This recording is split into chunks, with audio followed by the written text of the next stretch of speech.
back in the day, they used to mix cocktails by putting the ingredients in, putting in the spoon, and there used to be a hole at the top of the mixer that you could place over it, and all you would have to do, this is why all of the spoons have swizzles in them, is you would just pump the spoon back and forth and it would create a like a whirlpool sort of situation. That's how they used to do it. So that's why it's swizzled like that. It's basically just for style now. So this is your stirring spoon, which you're definitely gonna need. Right over here, you have your strainer.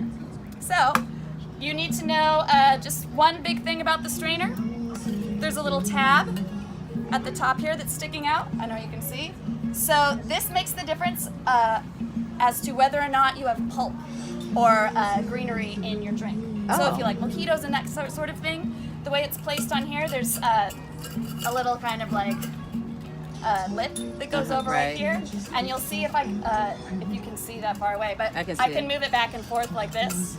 And so this literally just tightens it so none of the pulp gets through. If you want the pulp, then you just let it go normal. Okay, I have one of those at home. I totally didn't know how to use it. So we are gonna be muddling mint, and we're gonna be muddling stuff, and so that's what you would use that for. Okay, that's good to know. the trick there. Okay. All right, and so you will also be using a muddler. It is important to use the small part of the tin to use when you use the muddler, because it's possible to hurt yourself if you're doing it like that. Yeah. Hand all the way in, you could cut get yourself. your knuckles. Yeah. So do it in the smaller one here, and it's pretty self-explanatory. It's more of like a jab and twist.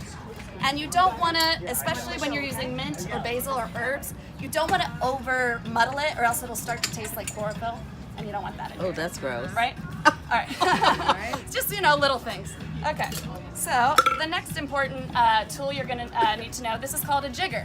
And if you can't remember what it's called, you always think of thingamajigger.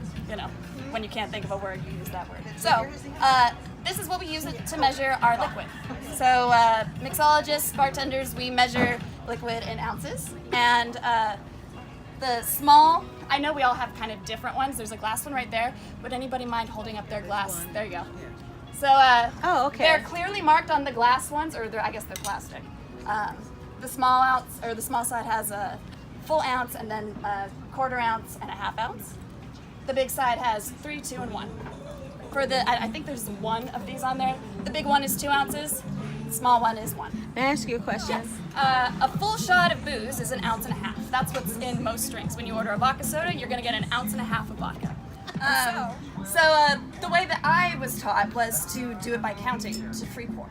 So the way you do this is it's important to hold the top of the pour spout right here, not blocking the little air hole that's here, because that will block the flow and it won't come out in the right stream. So you have to have at least one finger over the top so it doesn't come out. It could be this finger, some people do the thumb, some people have their own way of doing it, as long as it's covering it. I would do 1 Mississippi, that equals 0.5 ounces. So I'm going to count to 3 Mississippis to get a full shot. So that would be, let's see, 1.5 ounces is, here, I'll use this one since it's easier, is this one right here. So I'm going to do 1 Mississippi, 2 Mississippi, 3 Mississippi. Yes. So that would be if you feel daring and you want to free pour, or if you're feeling saucy and confident, I don't know, then you're welcome to just pour directly into the tin. If you're not comfortable, you can go ahead and pour it in the jigger and dump it in. Okay. You guys is to dilute